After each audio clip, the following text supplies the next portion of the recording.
Hey everyone, this is Mark Treichel. What follows is a recording on NCUA succession planning rule with JT Blau, who is the general counsel at the League of Credit Unions and Affiliates. I'm doing this preamble, if you will, because NCUA has reopened this rule for comment, and doing so was published in the Federal Register.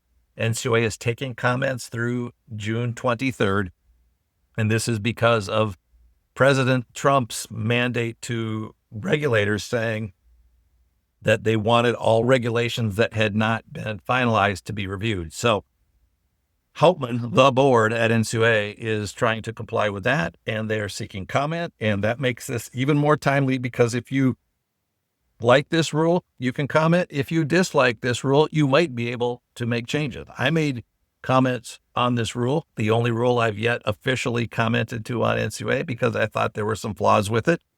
And in any event, JT has a great summary of what this rule means. If you like what he has to say, let me know. If you dislike what he has to say or I have to say, let me know.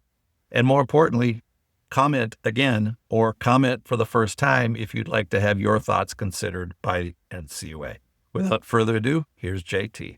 Hey everyone, this is Mark Treichel with another episode of With Flying Colors. Today we're going to be talking about NCUA's succession planning rule, and I have a repeat guest on. Today I'm joined by JT Blau, who is the general counsel for the League of Credit Unions and Affiliates, where he leads their compliance and regulatory affairs team.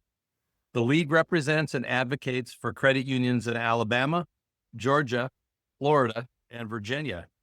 JT has worked for the league and the legacy Virginia Credit Union League for 3 years. Before coming over to the league side of things, JT worked on the credit union side for 7 years with Call Federal Credit Union in Richmond, Virginia.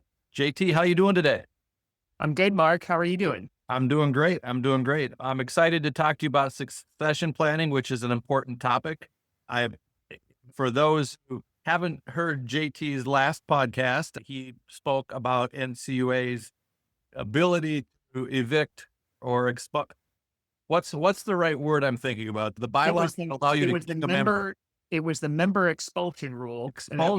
I'm happy to report that the succession planning rule is a little simpler than that one was. That rule had a lot of layers and complexity. I remember we dove into that for a while about the different paths that you could take, and this one is a little more straightforward, I'm happy to report. Yes, yeah, this one's not quite as complicated, but it's equally or more important in the future of credit unions, et cetera, especially depending on the approach you have to it, your size, et cetera. But why don't we start at the beginning? So how did this rule come about, and what's the purpose of the succession rule, JT? Yeah, so this rule has been in the works for a long time. Going back to 2014, there was an NCUA analysis that looked at data from credit union mergers around that time in 2012 and 2013. And that analysis found that poor succession planning was cited as either a primary reason or a secondary reason in about 32% of the stapled consolidations. So the roots of this go back over 10 years. But things really picked up momentum, I'd say, in 2022. In January of 2022, the NCUA board approved a proposed rule that would have established succession planning requirements for federally chartered credit unions. And it would have made it so that federal credit unions had to have succession plans for key positions, board members, management officials, supervisory committee members, and the like. And they would have had to look at this on an annual basis. The board got some comments on that rule, and ultimately at the time, that did not proceed to the final rule stage. It was just stuck in the proposed rule limbo for a while. The other thing that happened in 2022 was that the board put out a letter to credit unions about CAMELS codes, and it emphasized that within the M of CAMELS, that management rating, that succession planning for key management positions could be a factor that was considered in the management assessment. So we start to see it pick up steam in 2022. And then in fast forward to 2024, the board issues a new proposed rule that summer. And it looked very similar to the 2022 proposed rule with a couple of key changes. And then the major difference was ultimately this rule was progressed to that next stage, to that final rule stage, which was issued at the end of last year. So that's the timeline of things. As for the purpose, the goal of the rule, as stated by Chairman Harper last year, is to address one of the most common causes for unplanned and unforced credit union mergers. Mark, I know you like quotes. And then Chairman Harper said, he quoted Benjamin Franklin, and he said in his remarks that if you fail to plan, you plan to fail. And so that's where NCUA was coming from in this. Their goal was to have credit unions have plans in place to replace key positions so that they don't have to look to merger. They recognize that merger can be a viable option and sometimes is the best option, but they really don't want it to be the only option. They want a small or a wide range of smaller credit unions, diverse credit unions to help minimize risks to the share insurance fund. Yeah, and I think Chairman Harper probably over. If you look at the different things, he's pretty sure, knowing him from my time at NCUA, that this is probably something he's very passionate about, wanted to get done, wanted to get put in place in a regulation. I was more of a guidance. I thought a guidance approach would be more appropriate here for reasons that aren't really relevant to talking about it anymore because it is a regulation. It is filed. The board did approve it. And there's a lot of good things in it. So I think net it's a positive thing for credit unions.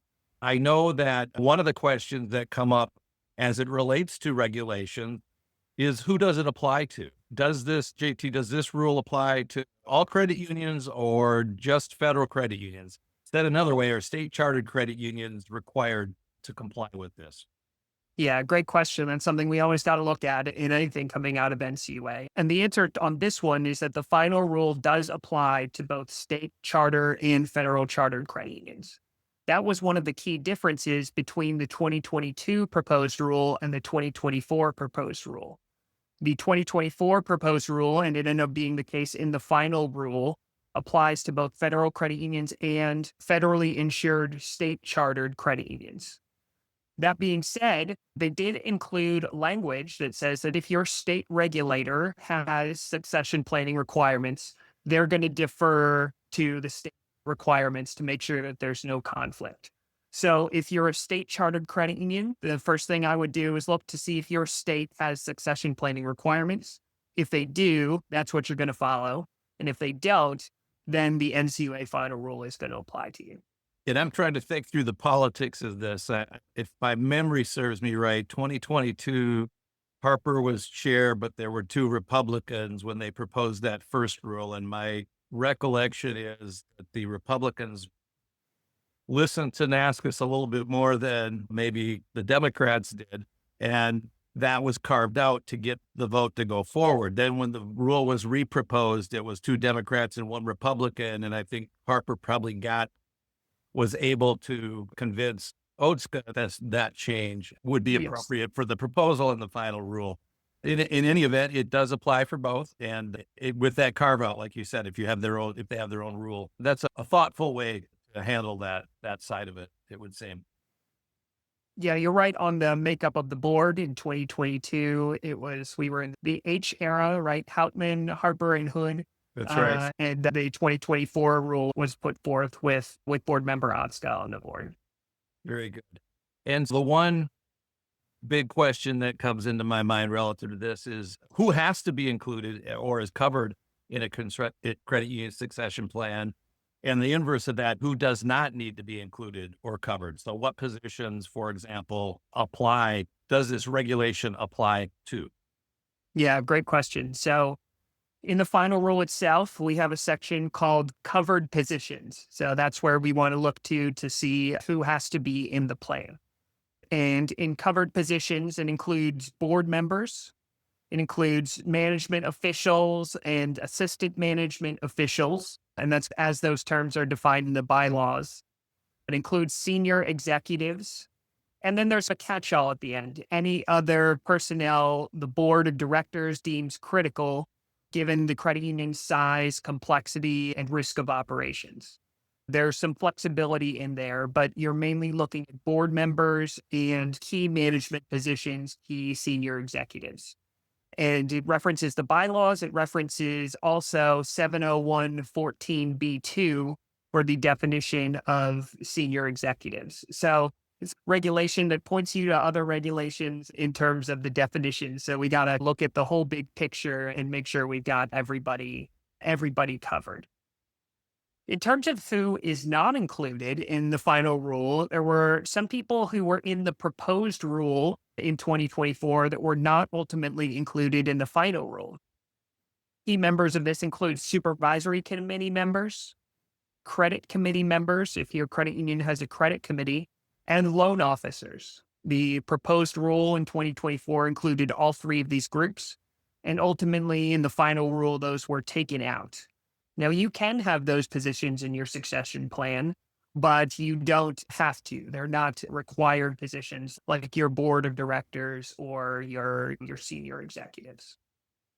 Very good. Yeah. And I'm trying to think back. I know I did some research on this when the rules came out. And one of the pros and cons out there relative to how you structure these is there could be, how do I want to say this? A challenge in that if you have, let's say you have, just for the sake of discussion, you have 10 vice presidents and you determine that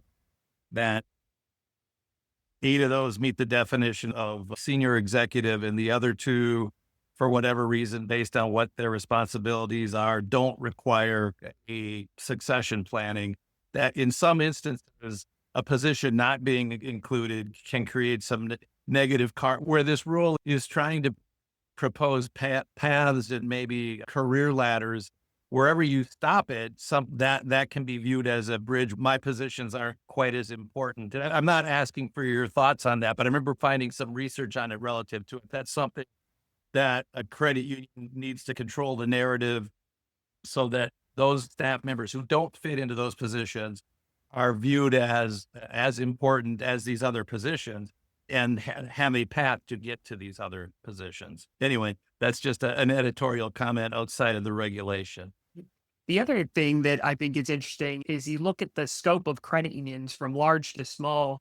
And some of these small credit unions, you think about, okay, we want to have succession planning for the CEO, the CFO, the head of operations. Sometimes that's all the same person at some of these Sure. small credit unions versus a larger credit union. You may have, like you said, 10 VP positions, and it can vary largely in terms of the scope of the org chart and the org structure. And that's all has to be taken account in tailoring and finding a succession plan that works well for your specific credit union. Yeah, that's a great way to say it. And it's good they point out that you can include anyone, any position that you feel is appropriate, and they make a statement there so credit unions aren't wondering if they have to limit it. So that's very positive. So succession planning, the second word of that is planning. So what kind of plans need to be included for each position or person? And does a successor need to be identified for each person? Those are a couple questions that come to mind. Yeah, great question. So I'll say right off the bat, it does need to be in writing. Always important to think about there. So it does have to be an actual written plan. And as we look at the final rule, we talked earlier about the kind of the covered position section. So right after that, we have a section called contents of succession plan. So that's where we look to and we say, okay, what does the plan actually have to cover? So in that section, they want you to include the title for each covered position and the expiration of the incumbent's term. This would apply to board members with maybe term limits. Some credit unions might have board members who have to roll off the board at a certain time. So that's where this would come into play there. Or they say the anticipated vacancy date, if known. So this would be something like a retirement on the horizon. We know someone is going to retire on January 1st of next year or something like that. They want you to have the credit union's kind of plan for filling vacancies and kind of a strategy for how you're going to go about it. So I would say it's more about the process that the credit union would go through to fill the vacancies rather than identifying specific individuals. You don't have to say, all right, if our VP Melissa leaves, we've got AVP Steve ready to go and step into his place. It's more about the process that the credit union would go through to recruit talent, to fill positions, things like that. So it's a little more focused on that than specific individuals. That makes sense. And in the federal government terms, the what pops to mind is pre-selection. Under the rules that they have, you don't want to pre-select, and if you had to identify people, you'd be that would be a little bit more towards, if you were looking at it through the federal government light, towards the pre-selection. But it gives you the flexibility. You're saying this is the position, this is the person, and when they might leave, and then developing strategies and plans and processes to select a successor. Yeah. And then the other thing that I'll mention is the rule doesn't specifically say the plan has to address unexpected or temporary vacancies Sure. in the covered positions. That was something that was taken out between the proposed rule and final rule stage. But that being said, there's a template that was published alongside the final rule. And in that template, which is designed for small credit unions, they have a column on the right and it says plan for temporarily and permanently filling vacancies, including vacancies due to unexpected circumstances. Yeah. So while the kind of temporary and unexpected circumstances may have been taken out of the official final rule, it's something that I think credit unions are going to be encouraged to have in place in their succession planning rule, something that thinks about both short term and long term in terms of temporary and more permanent succession planning. That's a good catch. So I would call that guidance as opposed to a regulation. So there's the regulation and then this little piece that they covered in the guidance or the attachment. So I'm glad you pointed that out.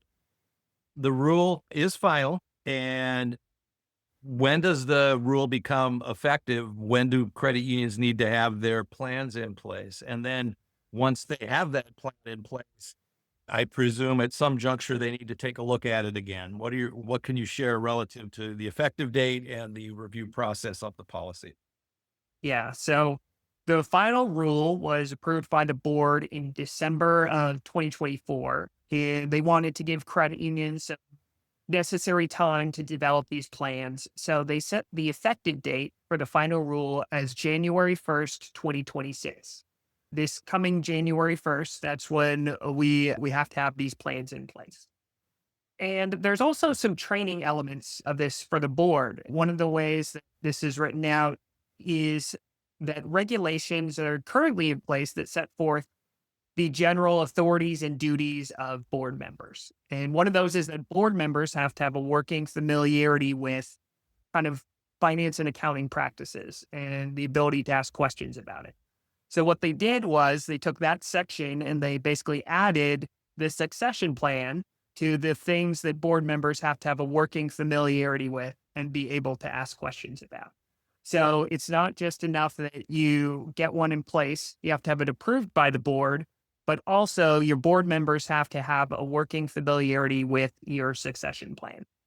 And I could definitely see this as something where when the NCUA examiners come on site, they want to talk to a board member, could see it being something that they ask the board member about the credit union succession plan to make sure that they have that working familiarity, if that makes sense. It does make sense. And I'm anticipating when you say that. So NCUA comes out with their exam priority letters in January of each year. It's possible that they'll touch on this when it comes out in 2026, although it's penned by the chair, which will be Hauptman, or if she's replaced by then by another Republican. But it's possible it could be a reminder would go out in that regard in the priority letter from NCUA. I'm wondering, JT, oftentimes when they come out with regulations, and I just haven't looked at this one most recently, are there any other resources that NCUA has put out there on their webpage as it relates to succession planning that credit union can utilize? Yeah, absolutely. And I'll just say I want to touch on real quick on your last question is the period of review is 24 months. 24 So months. it was annually in the proposed rule. They changed this to 24 months in the final. That means every 24 months, the succession plan has to be reviewed. You can do it annually if you want, but 24 months is the maximum time that you can go between reviews of your succession plan. Very good. And Go ahead. in I'm sorry. terms, In terms of resources, we touched on it a little bit already. They put out a template for designed to be used by small credit unions. It's a kind of a blank table, and it has some of the key positions that the credit union might list. And it has a few columns on it. And one of those columns is the plan for filling a vacancy should it arise. So particularly if you're a small credit union, that's something to check out. If the NCUA is putting it out as a template that can be used, that's something that certainly is something to look at. You don't have to recreate the wheel and start over from scratch on this. You don't have to use this template. If you and your credit union already have something in place, it may already be fitting all the requirements. Maybe it just needs to be modified slightly. And then I would say this is something check with your league on. Here at the league, we're working on our own template, some FAQ style resources, and some video training as well. There's no one size fits all approach to this, but we're trying to arm our credit unions with the resources that they need to help put together a plan that works for them. So check with your league. And as we get closer to the end of the year and beginning of the year when this becomes effective, I think there's going to be a lot more resources coming out from a number of players in the industry to help credit unions make sure they're complying with this rule. Yeah, very good. It's always good to rely on your league and the resources that the league can provide you to make sure that you stay in compliance on this. I'm glad to hear. Not surprised, but I'm glad to hear you guys have some things coming out on it, video wise, et cetera, et cetera. So can you think of anything else a credit union should be thinking about as, let's see, we're 8 months away from needing to have this rule in place. Any other things that credit unions should be thinking about or know as it relates to this rule? Yeah, I would say start early. I think it's better off to be the end of the year is still a little bit of ways away, like you said, but it's better off to be starting early than scrambling towards the end of the year trying to put this process into place. And another note I would say is that in the preamble in the final rule, the NCUA wrote that credit unions are reminded that succession plans should include an estimate of the budgetary impacts of executing the succession plan, including costs associated with new hires, the hiring of recruitment firms, things like that. So that's all more reason if you're working on maybe the rule doesn't go into effect in January, but you might be working on your budget in August and September if there's budgetary elements of this that you need to account for. All the better reason to get started early. I know you and I are both big fans of the reading that preamble of the rule, and it really gives you some behind the scenes aspects as to what was their thinking behind this. And then, the last thing I would say is we get a lot of questions about rulemaking, and in this current administration, people see things happening with the CFPB in terms of rules getting caught up in litigation or overturned or that kind of thing. And they say, what about this? Is this going to go into effect? And my advice would be nobody knows. It's really hard to predict what's going to happen in Washington these days. And I think it would just be prudent for credit unions to plan like it is going to go into effect exactly as it is on January 1st.